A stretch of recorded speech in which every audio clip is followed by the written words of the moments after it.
ଆମ ଦେଶ ଏକ ଗଣତାନ୍ତ୍ରିକ ଦେଶ।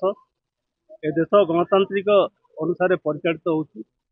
ଏହି ସମୟରେ ଆମର ଗୃହମନ୍ତ୍ରୀ ଅମିତ ଶାହ ଯେଉଁ ତାଙ୍କର ପାର୍ଲାମେଣ୍ଟରେ ଯେଉଁ ଯିଏକି ଆମର ସମ୍ବିଧାନ ପ୍ରଣେତା ଆମ୍ବେଦକର ତାଙ୍କ ଉପରେ ସେ ତାଚ୍ଛଲ୍ୟ କରିଛନ୍ତି ଏବଂ ବାରମ୍ବାର ତାଙ୍କ ନାଁ କହିକି ସେ ତାଚ୍ଛଲ୍ୟ କରିଛନ୍ତି ଆମ୍ବେଦକର ଆମ୍ବେଦକର ଏବଂ ଏଭଳି ଯେଉଁ ତାଚ୍ଛଲ୍ୟ କରିଛନ୍ତି ସେଥିପାଇଁ ଆଜି ସିପିଏମ୍ ତରଫରୁ କୋଇଡ଼ା ବ୍ଲକ ପଞ୍ଚାୟତ ସମିତି କାର୍ଯ୍ୟାଳୟ ସମ୍ମୁଖରେ ବିକ୍ଷୋଭ ପ୍ରଦର୍ଶନ କରାହେଉଛି ଯିଏକି ଆମର ଗୃହମନ୍ତ୍ରୀ ଅମିତ ଶାହ ଯେଉଁଭଳି ଭାବରେ ଏ ସମ୍ବିଧାନ ଉପରେ ଯେଉଁ ତାଚ୍ଛଲ୍ୟ କରିଛନ୍ତି ଏବଂ ଅପମାନ କରିଛନ୍ତି ଏହାକୁ କେବେ ବରଦାସ୍ତ କରାଯିବ ନାହିଁ।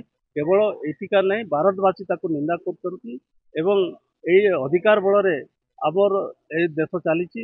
ଆଦିବାସୀ ଦଳିତ ସମସ୍ତେ ଉପକୃତ ହେଉଛନ୍ତି। ସମସ୍ତେ ସ୍ୱାସ୍ଥ୍ୟ ଶିକ୍ଷା ଉପରେ ତାଙ୍କର ଅଧିକାର ମିଳୁଛି କିନ୍ତୁ ଏହି ଅଧିକାରକୁ ସେମାନେ ଖର୍ଣ୍ଣ କରିବା ପାଇଁ ଚାହୁଁଛନ୍ତି ଏବଂ ତା ବଦଳରେ ସେମାନେ ହିନ୍ଦୁ ରାଷ୍ଟ୍ର ଏବଂ ମନୁସ୍ମୃତି ଏସବୁ ଲାଗୁ କରିବା ପାଇଁ ସେମାନେ ଚେଷ୍ଟା କରୁଛନ୍ତି। ଏହାକୁ ଆମେ ଏହାକୁ କେବେ ଆମେ ବରଦାସ୍ତ କରିବୁ ନାହିଁ।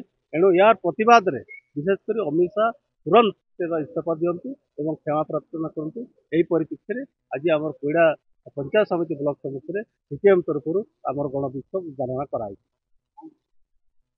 हूँ प्रभात कुमार पंडा कोईडा एलसी संपादक। आज जो विक्षोभ करुचु आप जानिथिबे संसद रे आमर गृहमंत्री अमित शाह जो भली भाव में बाबा साहेब आम्बेडकर को तात्सल्य करछंती ताहा ठीक नुहे। ये संविधान होउची आम देशर सुरक्षा अखंड भारत को ये रक्षा करि पारिछि। जाति धर्म वर्ण निर्विशेष जहाँ को आज समान अधिकार मिलूची से होउची संविधान। से संविधान बाबा साहेब आम्बेडकर लिखिछंती तेणु ताकू गृहमंत्री अमित शाह जो तात्सल्य करछंती ताकू विरोध करी आज आम कोईडा ब्लॉक रे प्रतिवाद करूछु।